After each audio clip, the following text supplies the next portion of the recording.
오늘 11장은 입다 이야기를 좀 하겠습니다. 근데 입다 하면 여러분 그래도 사사 중에서는 굉장히 좀 잘 알려진 사사죠. 입다. 어떤 이해를 갖고 계세요? 입다 하면 입다. 뭐 성경을 좀 읽었다 하시는 분들은 그저 기생의 아들 이렇게 이해를 하고 계실 텐데, 근데 원래 이제 우리 성경에는 기생이라고 되어 있는데 원문에는 조금 더 험한 원색적 표현이 있습니다. 창녀의 아들입니다. 그러니까 이 출생이 굉장히 불운했죠. 출생 자체가. 게다가 얼마나 상대적으로 주변 사람들에게 그 박탈감을 겪으면서 살았을까요? 이제 그 얘기를 좀 오늘 풀어가도록 하겠습니다. 사사기 11장 1절을 보세요. 1절. 길르앗 사람 입다는 어떻게 소개하고 있죠? 큰 용사였으며 기생이 길르앗에게서 낳은 아들이었고 길르앗의 아내도 그의 아들들을 낳았더라. 기생에서도 아들을 낳았고 또 다른 아들들도 있었다 그 말이에요. 자, 그런데 그의 아내의 아들들이, 이건 아마 다른 아내들을 얘기하는 겁니다. 아내들과 기생을 사실상 원래는 창녀를 여기 의도적으로 성경 기자가 구분해서 지금 설명을 해 들어갑니다. 아들들이 자라매 입다를 어떻게 했어요? 쫓아냈어요. 이유는 그에게 이르되 너는 다른 여인의 자식이니 우리 아버지 집에서 무엇을 잊지 못하리라? 기업. 여러분, 기업을 잊지 못한다는 것은 이 당시 유대 사회에서는 사형 선고예요. 말하자면 모든 삶의 원천적인 근거들이 봉쇄당하는 그런 박탈입니다. 그러니까 이건 말 그대로 죽으라는 이야기죠. 그러니까 다른 형제들에 의해서 이 출신 성분 때문에 입다는 이런 박탈을 당하고 청소년 시절을 그렇게 자랐겠죠. 그래서 입다가 이제 그 다음 행보를 좀 보십시다. 3절. 이에 입다가 그의 형제들을 피하여 도읍 땅으로 거주하며 잡류가 그에게로 모여와서 그와 함께 뭐 하였더라? 출입하였더라. 자, 근데 이제 이 성경에서 표현된 이 잡류라는 말이 조금 우리 정서에는 불편하게 들려요. 잡류하면 여러분 이렇게 퍼뜩 머릿속에 어떤 이미지가 들어와요? 뭐 불량배, 깡패, 이 정도로 이해가 되죠. 근데 히브리 말이 말하는 이 잡류의 의미는 번역을 이렇게 해놨는데, 원문 그대로 번역을 하자면 그런 불량배나 깡패라는 의미보다는 이런 뜻이 더 정확합니다. 아무것도 가지고 있지 않는 사람들. 다시 말합니다. 아무것도 가지고 있지 않는 사람들, 텅 빈 사람들, 이런 뜻이에요. 마치 그 다윗 시대의 어느 장소를 기억나게 하는 내용이에요. 아둘람 굴. 그 아둘람 굴에는 빚진 자, 원통한 자, 이 공동체에서 소외당한 자들, 없음으로써 소외당한 자들이 모여들어서 다윗의 왕국을 꿈꾸지 않습니까? 마치 지금 입다에게는 그런 유들이 모여들어서 입다가 그런 종류의 사람들과, 그러니까 여기서는 어떤 번역들을 여러 개 비교를 해보니까 이 잡류라는 번역도 굉장히 다양하게 해놨더라고요. 뭐 깡패, 뭐 불량배, 뭐 또 여긴 잡류, 패역한 무리들 이렇게 해놨는데, 과연 이 번역이 옳은 걸까, 조금 정확한 걸까를 살펴보면 오히려 아무것도 가지고 있지 않는 사람들. 그러면 생각해 보세요. 아무것도 가지고 있지 않는 사람들이 사는 방법은 뭘까요? 뭘까요? 성경적으로 이해를 하셔야 돼요. 아무것도 없어요. 그러면 아무것도 없는 사람들이 이 세상에서 살아가는 방법은 어떤 방법이 있을 수밖에 없어요.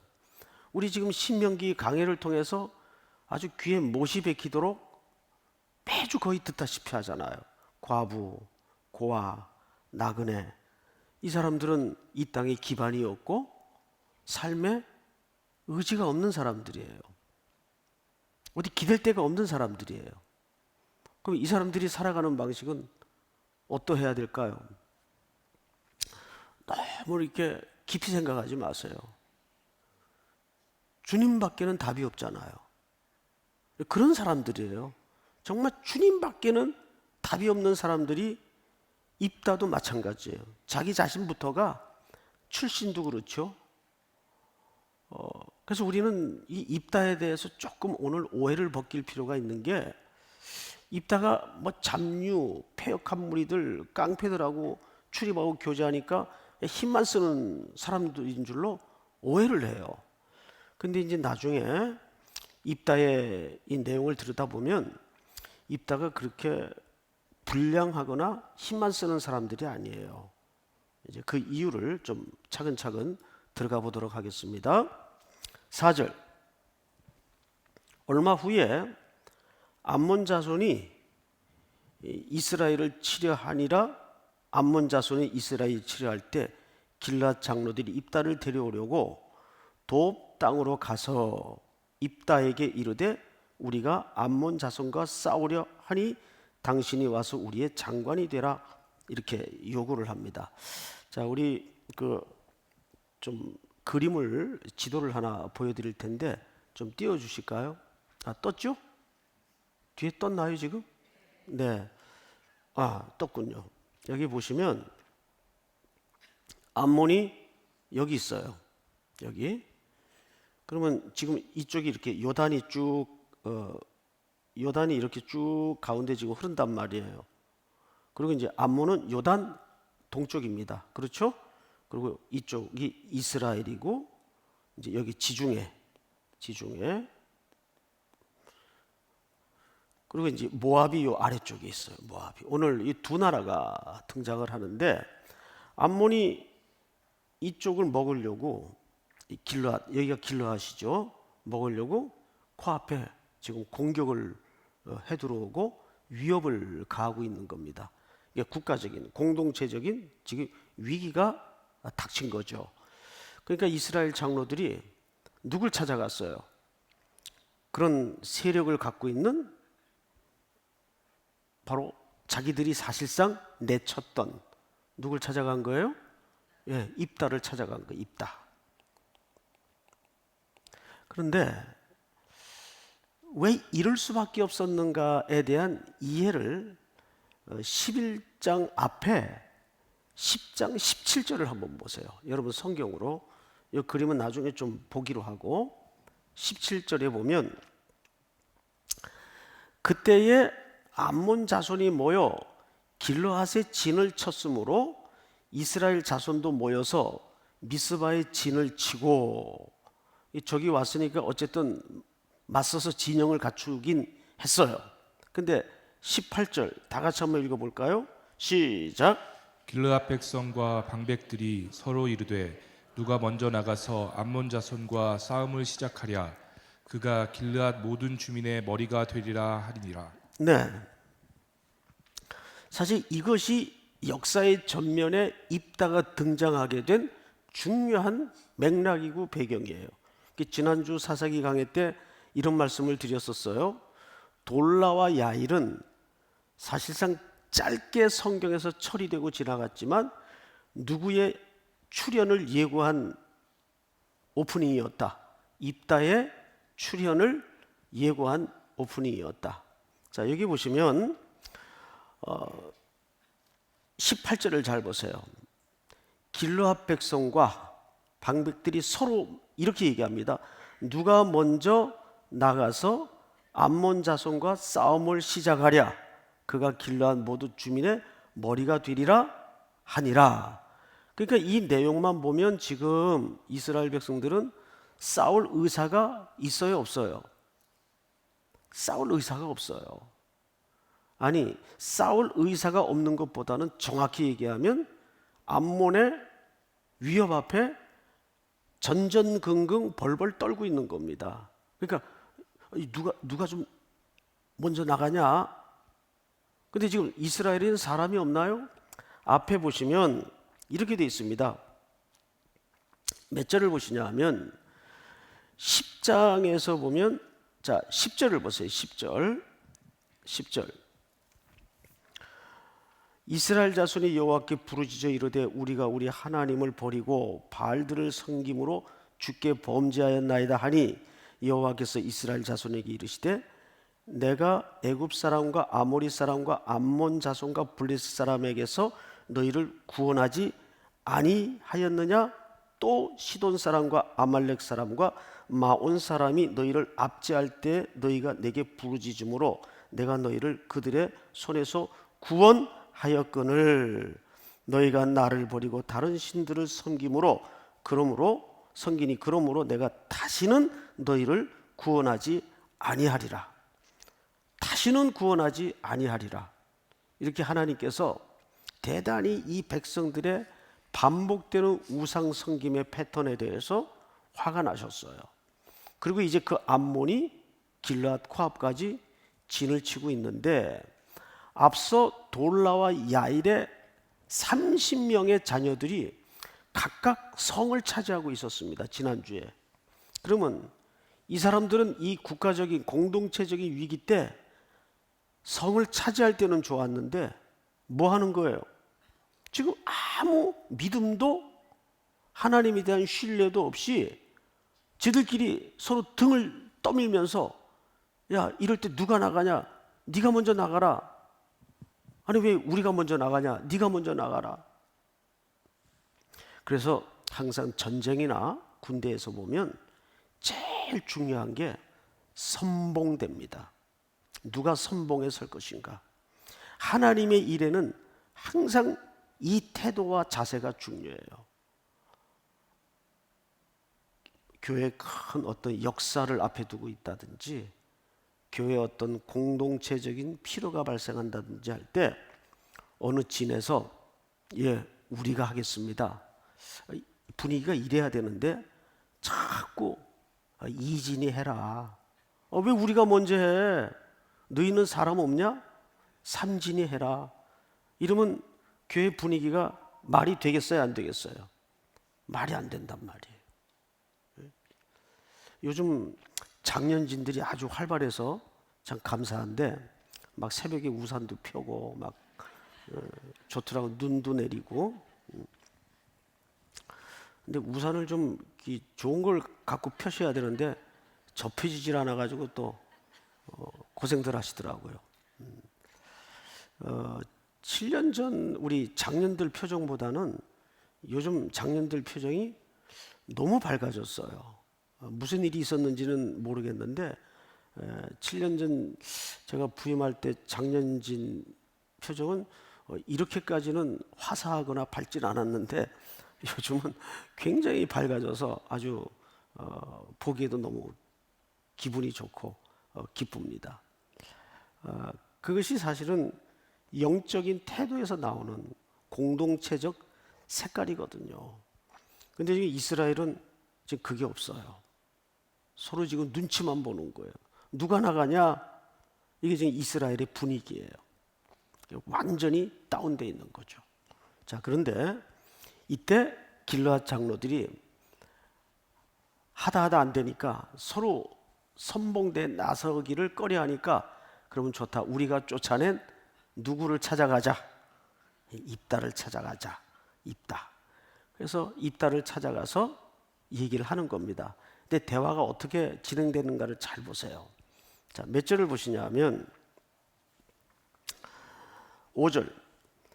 암몬 자손이 이스라엘을 치려할 때 길르앗 장로들이 입다를 데려오려고 돕당에 가서 입다에게 이제 이스라엘 장로들이 이렇게 얘기합니다. 우리가 암몬 자손과 싸우려고 하니 당신이 와서 우리의 뭐가 되라? 장관이 되라. 그러니까 사실상 지도자가 되라 그 말이에요. 그러니까 입다가 길르앗 장로들에게 한마디 합니다. 너희가 전에 나를 미워하여 내 아버지 집에서 쫓아내지 아니하였느냐? 이제 너희가 환난을 당하였다고 어찌 내게 왔느냐 하니라. 이게 사람 참 모르는 일이에요, 그죠?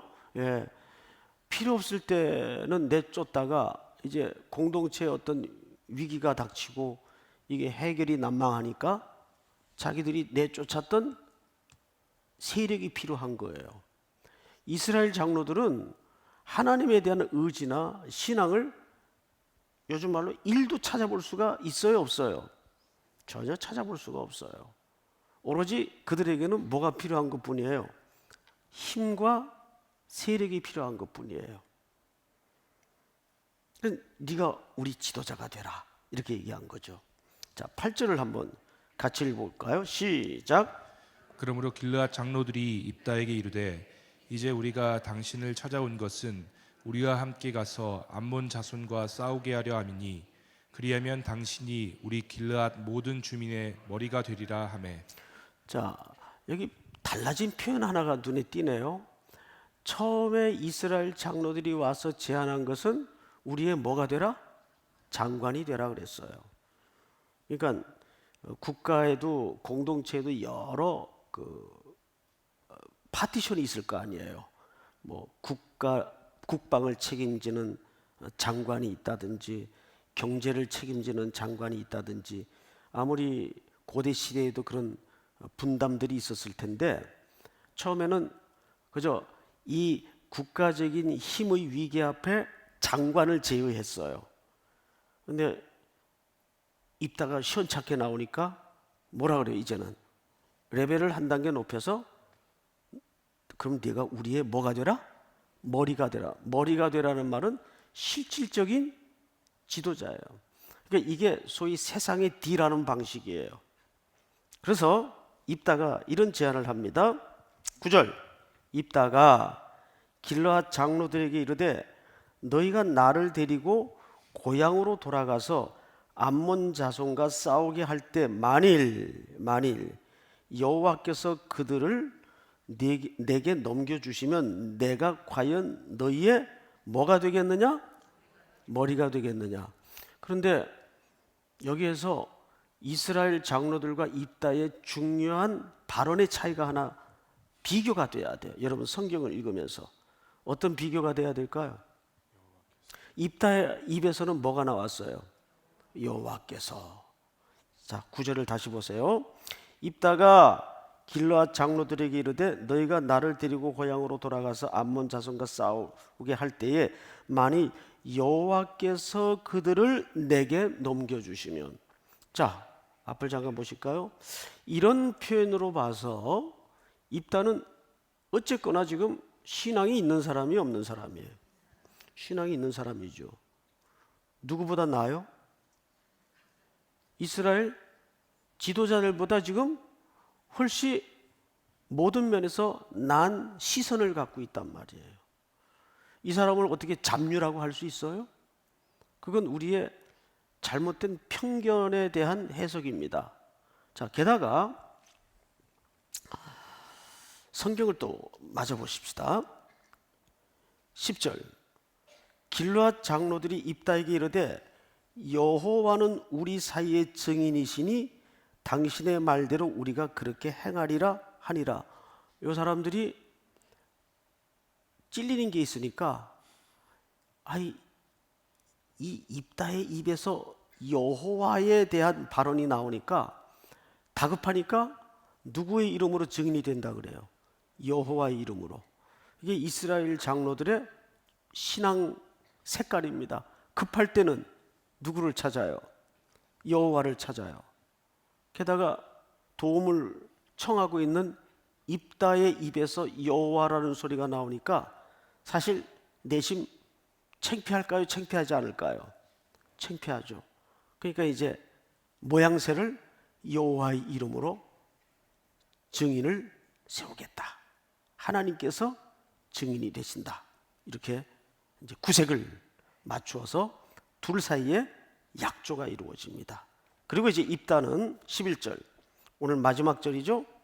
벌써 끝나는 게 아니에요.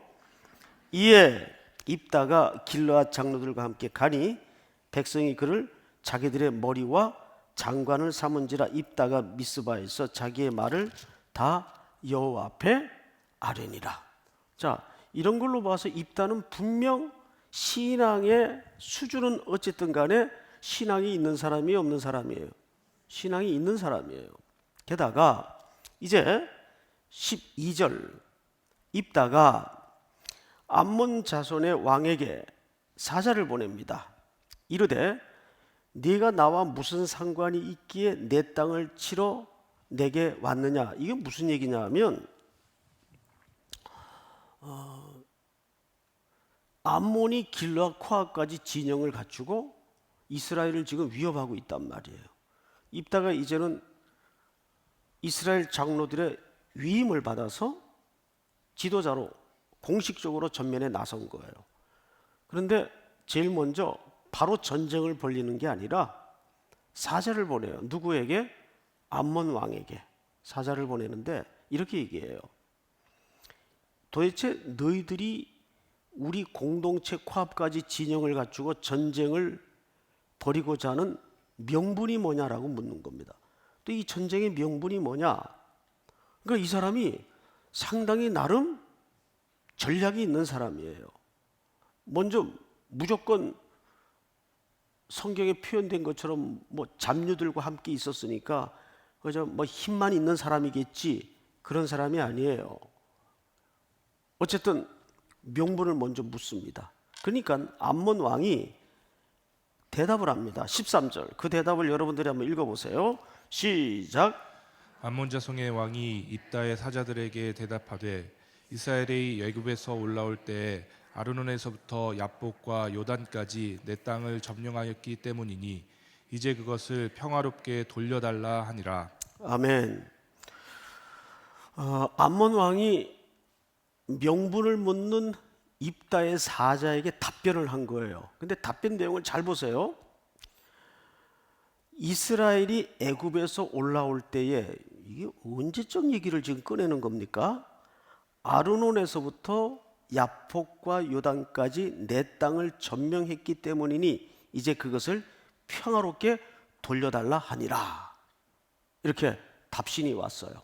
그러자 14절부터 입다가 몇 절까지 장황하게 연설을 하냐면 28절까지 입다가 이름처럼 말이 많아요. 굉장히 말이 많아요. 아주 긴 연설을 하는데 깜짝 놀랄 만한 내용이 담겨져 있어요. 14절부터 28절까지를 쭉 읽어보시면 두 가지에 우리가 놀라게 돼요. 첫째, 이 사람이 이스라엘의 역사에 해박한 이해를 갖고 있어요. 두 번째는 팩트만 알고 있는 게 아니라 거기에 대한 정확한 신학적 관점을 갖고 있다는데 깜짝 놀랄 만한 연설을 합니다. 자, 좀 길어도 그 부분을 여러분들이 이해해야 오늘 내용이 이해가 되기 때문에 저랑 교독을 좀 하십시다. 14절 제가 읽습니다. 입다가 암몬 자손의 왕에게 다시 사자들을 보내. 시작. 그에게 이르되 입다가 이같이 말하노라.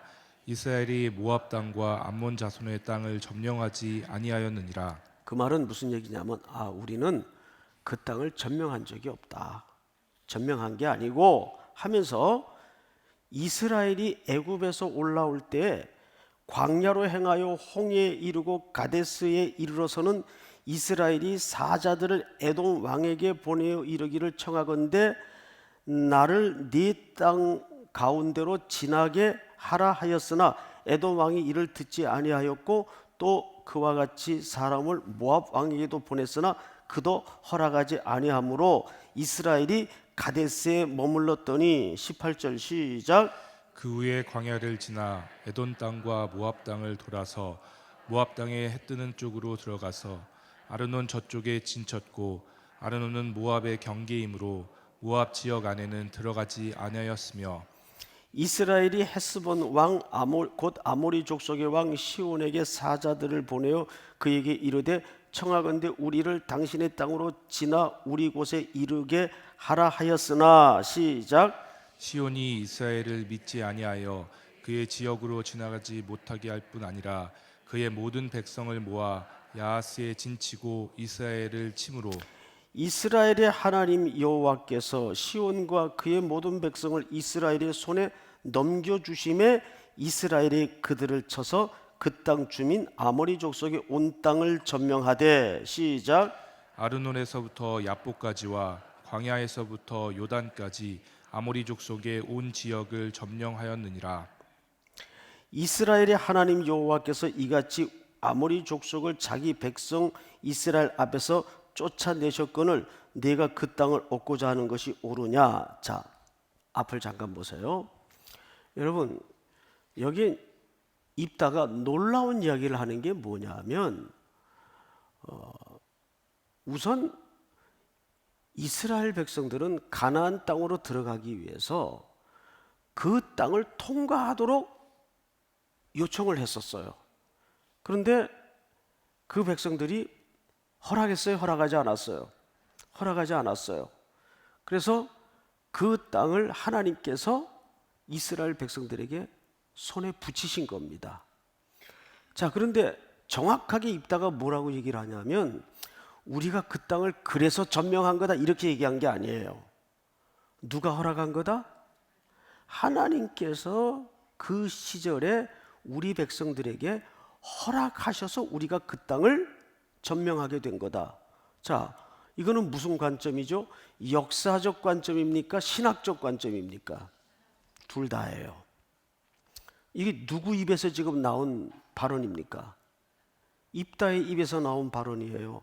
그 고대 이스라엘 역사의 실질적인 사건을 누가 지금 정확히 알고 있는 거예요? 입다가. 무식한 깡패예요? 이 사람이 무식한 깡패예요? 아니에요. 게다가 그 역사적 팩트에다가 뭘 입힐 줄 알았어요? 신학적 시선을 입힐 줄 알았다고요. 그거는 우리가 힘으로 점령한 땅이 아니고 우리의 하나님께서 우리에게 허락한 땅이다. 이건 무슨 관점이죠? 이건 역사적 관점이 아니라 역사적 관점을 넘어서 신학적 해석이라고요. 근데 이 해석을 지금 누가 하는 거예요? 입다가 하는 거예요. 입다. 근데 입다를 계속 깡패 취급할 거예요? 그 많은 글들이 입다에 대한 매우 왜곡된 편견을 갖고 있는 거예요. 그러니까 입다는 두 관점에서 매우 놀라운 이해를 담고 있었어요. 우선 첫 번째, 역사적 사실에 대해서 정확한 이해를 갖고 있었고, 그거를 넘어서서 신학적 해석을 할 수 있는 이해를 갖고 있었다고요. 그렇죠, 여러분? 자, 24절을 제가 읽겠습니다. 아주 이 말이 참 절묘해요. 내 신 그모스가, 그러니까 암몬 자손에게 얘기하는 거죠.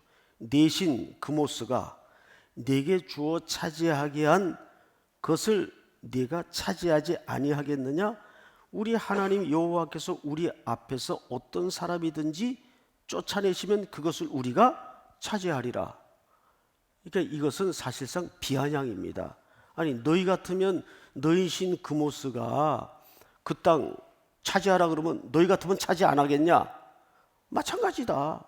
우리도 우리 하나님 여호와께서 이 땅을 우리에게 주신 걸로 믿고 우리에게 허락하셨으니 우리 조상들이 그 당시 이 땅을 차지한 것이다. 너희도 너희 신을 믿지 않느냐? 그 얘기를 하는 거예요. 그런데 여기 진짜 섬뜩한 해학적 표현이 하나 담겨져 있어요. 24절을 잘 보시면 네 신 뭐가? 그모스가. 네 신이면 암몬을 얘기하는데 어쩌죠? 암몬의 신은 그모스가 아니에요. 암몬의 신은 그모스가 아니라 몰록이에요. 몰록. 밀곰이라고도 들어보셨죠? 근데 입다가 이거 몰랐을까? 잘못 알았을까? 분명 이 표현은 지금 틀려요. 모를 리 없었을 텐데 왜 이렇게 상대방의 신을 잘못 표현을 했을까요? 이거는 사실 학자들의 견해를 들어보면 우습게 보는 거예요. 상대를. 여러분 이런 게 있어요. 누구랑 만났는데 내가 저 사람한테 좀 이렇게 깔보이기 싫어. 근데 이제 그 사람이 너무 유명한 사람이에요. 아이가 너무 잘 알려지고 유명한 사람인데 여기서는 그냥 대충 모르는 척 하는 거예요. 누구시죠? 이럴 수 있어요, 없어요? 그렇게 안 해보셨나 봐요. 예. 남자들 사이에는 또 이런 게 있어요. 예? 다 알면서 어디서 오셨죠? 그런다든지 누구시죠? 그런다든지 모르는 척 어디 저기 경기도에서 오셨나요? 그 사람 부산 사는 사람들 다 아는데 이게 정보를 엉터리로 얘기해가지고 상대를 무시하는 방식. 이게 원래 네 신 하면 아모스 신이어야 맞는데 이 모압 신이란 말이에요. 그 모스는. 예? 그러니까 여기에는 섬뜩한 해학적, 그러니까 입다가 보통 사람이에요, 보통 사람이 아니에요. 이 사람이 보통 사람이 아니에요. 어떤 면에서 무서운 사람이에요. 단순히 힘만 쓰고 세력만 몰고 다니는 사람이 아니란 말이에요. 자, 성경을 또 보십시다. 이제 네가 모압 왕 십볼의 아들 발락보다 더 나은 것이 있느냐? 그가 이스라엘과 더불어 다툰 일이 있느냐? 싸운 일이 있었느냐? 이건 또 무슨 얘기냐 하면 이런 얘기입니다. 그때 두 나라를 다 이스라엘이 부분적으로 점령을 했었단 말이에요. 근데 이따가 지금 암몬 왕이 이렇게 얘기하는 거야. 옆에 모압은 가만히 있는데 너희가 모압보다 난 게 뭐 있어서 나한테 와서 댕댕거리냐? 이 말이에요. 즉 그 얘기를 하는 거예요. 그래서 모압이 여기 등장을 하는 겁니다. 입다의 입을 통해서. 쉽게 얘기하면 그 똑같은 처지에 옆집은 가만히 있는데 왜 너희가 와서 이러고 공연이 오랜 세월도 지났는데 10이냐? 오랜 세월이 몇 년이 지나서 이게 300년 전의 일이란 말이에요. 자, 볼까요? 26절 다 같이 시작. 이스라엘이 헤스본과 그 마을들과 아로엘과 그 마을들과 아르논 강가에 있는 모든 성읍에 거주한 지 300년이거늘 그동안에 너희가 어찌하여 도로 찾지 아니하였느냐? 네, 그 얘기예요. 아니 300년 동안 가만히 있다가 왜 이제 와서 이게 너희들 10이냐 그 얘기예요. 300년 동안 침묵하고 있다가 왜 그래 지금 이제 이 얘기를 하는 거예요. 그러니까 입다가 네 가지 차원에서 암몬 왕의 이 부당한 공격을 논리적으로 논박을 하는 겁니다. 자, 그런데 암몬 왕이 이 얘기를 들어야 안 들어요? 우리 몇 절을 보시냐면 27절부터 내가 내게 죄를 짓지 아니하였거늘 이제 입다가 계속 하는 얘기입니다. 네가 나를 쳐서 내게 악을 행하고자 하는도다. 원하건대 심판하시는 여호와께서. 자, 여기 이 본문이 사실 오늘 가장 키워드입니다. 뭐 하시는 여호와께서? 심판하시는 여호와께서. 심판이 무슨 뜻인가 하면 쇼페트라고 써져 있어요. 쇼페트. 근데 이 말은 사사라는 뜻입니다. 그러니까 이스라엘의 유일한 참된 사사는 누구세요? 하나님이세요. 하나님이 유일한 참된 사사란 말이에요. 하나님의 심판만이 공의로우시고 정의로우시다 그 말이에요. 그래서 이 쇼페트라는 단어 앞에는 놀랍게도 정관사가 붙어 있어요. 그 사사께서 누굴 가르치는 거예요? 하나님을 가리키는 거예요. 그 사사께서. 그러니까 이 본문이 오늘 이 전체 이야기의 중심추예요. 그러니까 입다의 입에서 누가 유일한 사사라는 고백이 터져 나옵니까? 하나님만이 유일한 사사이니 그 정관사가 붙어 있어. 더 쇼페트께서 심판하실 것이다. 그리고 이제 이어보십시다. 오늘 이스라엘 자손과 암몬 자손 사이에 뭐 하시옵소서? 판결하시옵소서 하였으나 28절 다 같이 시작. 암몬 자손의 왕이 입다가 사람을 보내어 말한 것을 듣지 아니하였더라. 자, 여기까지가 이제 일단락이 됐어요. 여러분, 지금까지 설명 가운데 나 무슨 말인지 도저히 모르겠다. 있어요, 없어요? 쉽죠? 예, 워낙 또 쉽게 설명을 하니까 다 이해를 하실 겁니다. 자, 근데 문제는 이제 지금부터 벌어져요. 지금부터. 입다의 실수가 벌어집니다.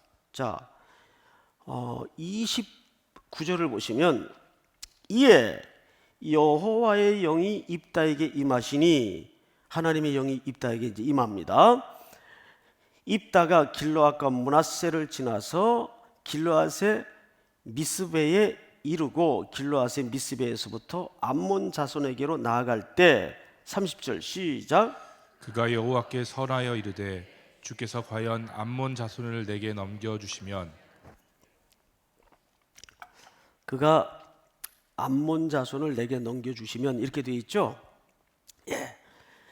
내가 암몬 자손에게서 평안이 돌아올 때 누구든지 내 집 문에서 나와서 나를 영접하는 그는 여호와께 돌릴 것이니 내가 그를 번제물로 드리겠나이다 하니라. 이렇게 되어 있어요. 자, 여러분, 잠깐 제가 페이퍼를 하나 좀 찾고 말씀을 좀 이어가도록 하겠습니다. 자, 우선 31절을 좀 우리가 유심히 정확히 해석할 필요가 있는데 원문을 보면 이렇게 돼 있어요. 이거를 좀 화면에 띄워 주실까요? 화면에? 예. 화면 저 글자가 뒤에 크게 보입니까? 예. 요 맨 아래 글자 보이세요? 예, 맨 아래 글자 보이죠? 이게 이제 무슨 뜻인가 하면 만일 번역을 하면 이렇습니다. 만일 암몬 자손을 내 손에 넘겨주신다면 이거 좀 이렇게 아주 러프하게 번역을 그냥 원문 그대로 그냥 직역을 한번 해본 겁니다. 만일 암몬 자손을 내 손에 넘겨주신다면 암몬 자손들로부터 평안이 돌아올 때 내 집 눈이라고 했는데 문 제가 이제 워드를 치다 보니까 이걸 제가 직접 작성을 해봤어요. 예, 문 앞에서 나와 만나는 성경에 우리말 성경에는 뭐라고 돼 있어요? 31절에 만나는 그를 그러니까 이게 사람으로만 이해를 했죠.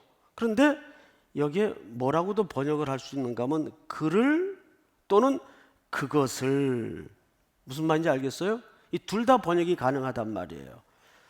하나님의 것이 넘기는 게 아니라 밑으로 쭉 좀 내려주세요. 하나님의 것이 되게 잠깐만요. 이게 잘라졌네. 죄송합니다. 이게 지금 다른 아이패드에서 옮겨 적다 보니까 이게 잘라졌는데 하나님의 것이 되도록 드리겠습니다. 이렇게 번역을 했어요. 그러니까 가장 중요한 데는 어딘가 하면 나와 만나는 사람도 될 수 있고 뭐도 될 수 있어요. 그것도 될 수 있다는 거예요. 그래서 오늘 31절 우리말 성경을 보세요. 그를 번제물로 어떻게 하겠나이다? 드리겠나이다. 번제물로.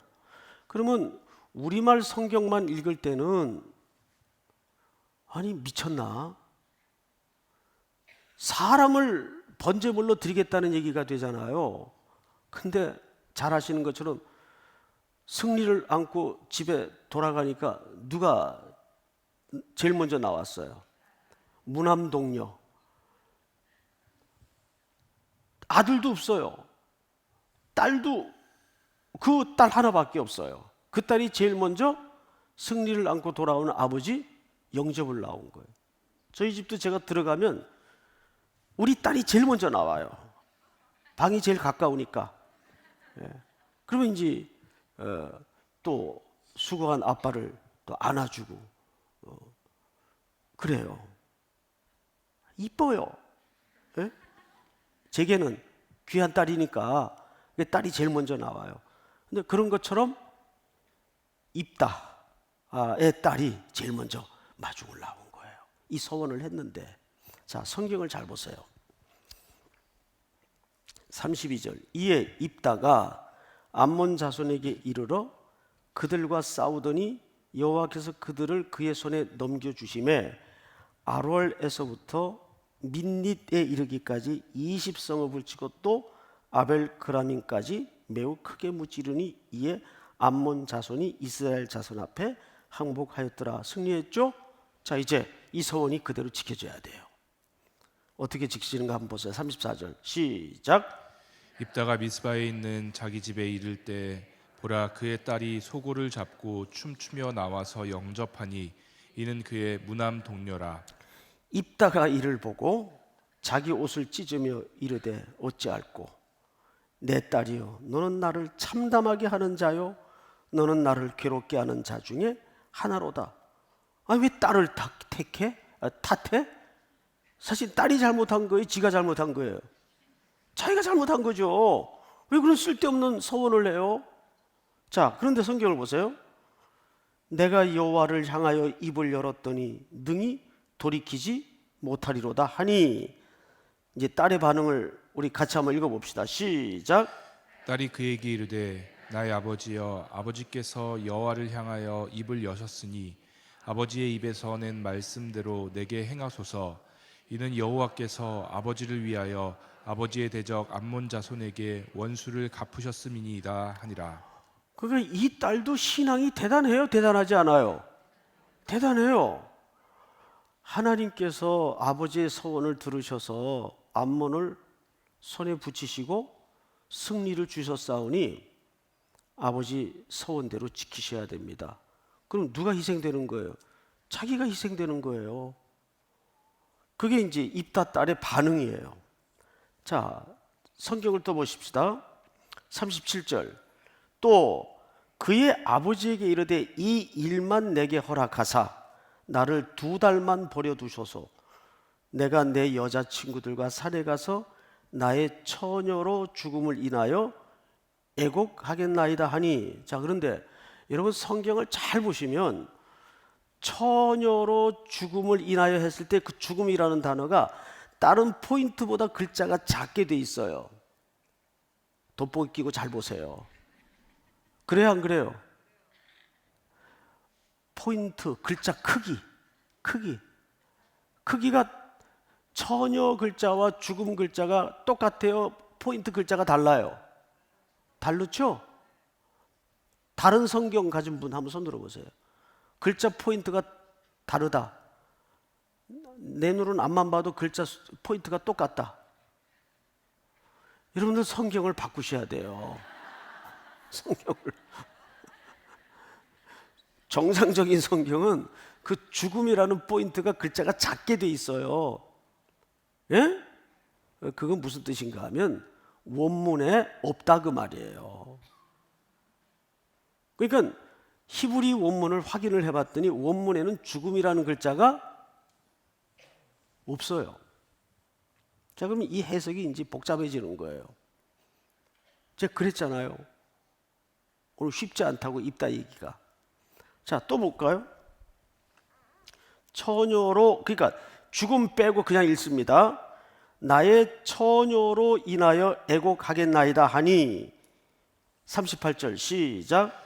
그가 이르되 가라 하고 2달을 기한하고 그를 보내니 그가 그 여자친구들과 가서 산 위에서 처녀로 죽음을 인하여 애곡하고. 자, 처녀로 죽음을 할 때 그 죽음도 또 글자가 달라요? 같아요? 달라요. 글자 포인트가 다르다고요. 그럼 그 말도 죽음이라는 이 번역이 없어도 되는 번역이에요.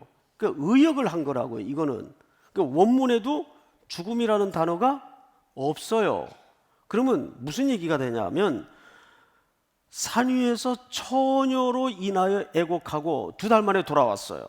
친구들과 산에 가서 뭐 얼마나 울었는지 하고 2달 동안 울었나 봐요. 시컷 울고 돌아왔어요. 39절 2달 만에 그의 아버지에게로 돌아온지라 그는 자기가 서원한 대로 딸에게 행하니. 그럼 딸에게 행했다는 것은 뭐 번제물로 드린 거예요, 딸을? 그런데 레위기 27장 한번 띄워주세요. 자, 이게 이제 인신서원에 대한 하나님의 레위기 법입니다. 여호와께서 모세에게 말씀하여 이르시되 이스라엘 자손에게 말하여 이르라. 만일 어떤 사람이 사람의 값을 여호와께 드리기로 분명히 서원하였으면 너는 그 값을 정할지니. 시작. 내가 정한 값은 20살로부터 60살까지는 남자면 송소의 세겔로 50세겔로 하고 여자면 그 값을 30세겔로 하며. 다음 절 시작.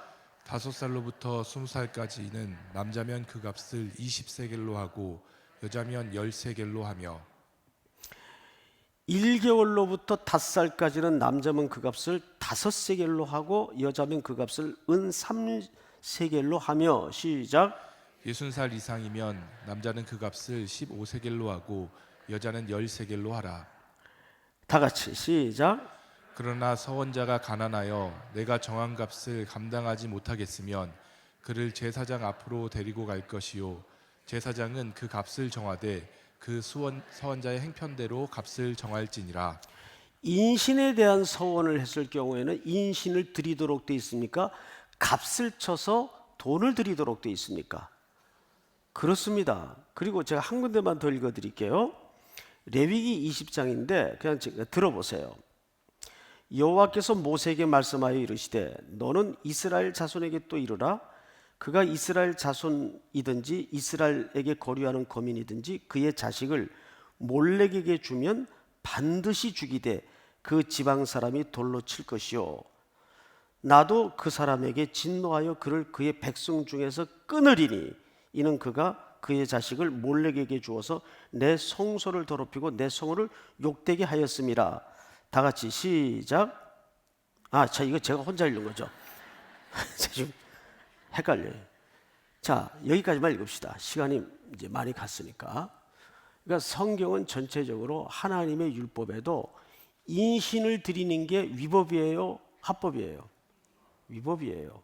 근데 하나님이 인신을 번제물로 받으시겠어요? 말이 안 되는 얘기예요. 그러면 이 입다의 딸의 이야기는 무슨 얘기인가 하면 오늘 본문을 잘 보세요. 39절 2달 만에 그의 아버지에게로 돌아온지라 그는 자기가 서원한 대로 딸에게 행하니 딸이 남자를 알지 못하였더라. 이것이 이스라엘에게 관습이 되어. 40절 다 같이 시작. 이스라엘의 딸들이 해마다 가서 길르앗 사람 입다의 딸을 위하여 나흘씩 애곡하더라. 이 이야기는 입다는 그렇게 하나님 앞에 번제물로 바쳐졌다는 것이 아니라 입다의 서원대로 하나님의 성소에 들어가서 평생 처녀로 늙어 죽었다는 얘기입니다. 이해가 돼요, 여러분? 처녀로 하나님에게 드려져서. 근데 이스라엘 백성들, 고대 히브리인들의 사상 속에는 슬픔, 인생의 가장 슬픔이 2가지예요. 첫째는 시집을 평생 못 가는 게 슬픔이에요. 고대 히브리인들의 얘기입니다. 2번째는 생산을 하지 못하는 게 여인네들의 가장 큰 슬픔이에요. 그러니까 이 입다의 딸이 친구들과 산에 가서 2달 동안 울만 해요? 울만 하지 않아요? 울만 하죠. 그리고 정확한 것은 뭐냐면 입다가 딸을 정말 몰렉의 우상 제단에다가 바쳤다는 그런 뭐 하나님의 제단에다가 번제물처럼 드렸다는 그런 의미가 아니고 자기가 입으로 서원한 만큼. 그러나 입으로 서원한 것은 중요합니까? 중요하지 않습니까? 중요하죠. 서원한 만큼 자기 딸을 어떻게 한 거예요? 하나님의 성전에다가 평생 처녀로 살도록. 그러면 처녀로 살도록 두었으면 뭘로 죽었을까요? 처녀로 죽은 거예요. 그래서 여기 의역을 처녀로 죽음을 인하여, 이 번역이 뭐 그렇게 또 완전히 틀린 번역은 아니라 그 말이에요. 뭔 말인지 알겠어요? 단지 우리가 이해해 왔던 것처럼 이런 제단에다가 산 딸을 갖다가 각을 떠서 죽였다, 그 말은 아니란 말이에요. 하나님이 그런 의미의 제사를 받지는 않는다는 거죠. 성경 전체의 종합적인 견해가 무슨 말씀인지 아시겠어요? 자, 우리는 여기서 이제 한 두 가지 오늘 좀 기도 제목을 함께 찾았으면 좋겠는데, 첫째는 아무리 하나님 앞에 신학적인 이해를 가지고 이스라엘의 승리를 이끌었던 입다에게도 이런 항상 그러니까 종교가 위험한 게 뭐냐면 신앙이 잘 될수록 두 가지 현상이 나타난다는 거죠. 과잉이 되고 과열이 된다는 거예요. 이게 위험해요. 그러다 보면 하나님의 뜻의 범주를 항상 넘어가게 돼 있어요. 무슨 말인지 알겠죠, 여러분? 그러나 전체적인 이스라엘의 형편은 자기들이 내쳤던 입다를 도로 데려올 수밖에 없었던 것은 하나님에 대한 의존보다는 입다를 중심으로 가지고 있었던 뭐가 필요했던 거죠? 그냥 세력과 힘이 필요했던 거예요. 오늘 이 양자 간의 모습 속에서 우리는 우리의 모습을 한번 서로 조밀하게 유심히 살펴보는 지혜가 필요합니다. 오늘 마지막 찬양을, 이 찬양을 좀 했으면 좋겠어요. 우리 신실하게 진실하게 우리 찬양을 좀 하십시다.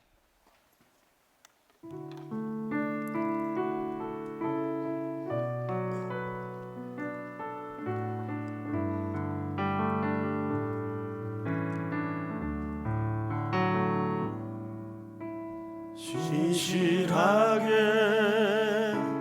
진실하게 거룩하게 살게 하소서. 진실하게 진실하게 거룩하게 살게 하소서. 하나님,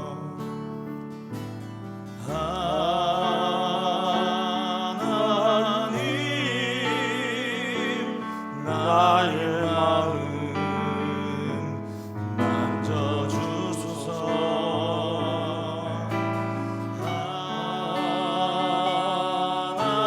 하나님, 나의 영혼 새롭게 하소서.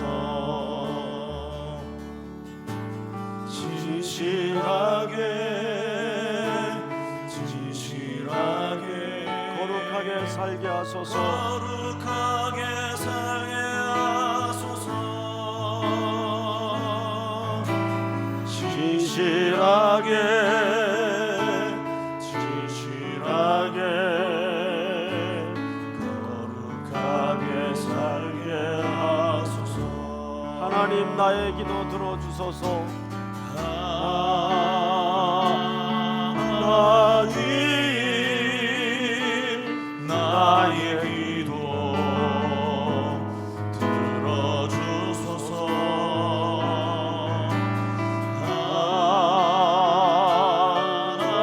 하나님,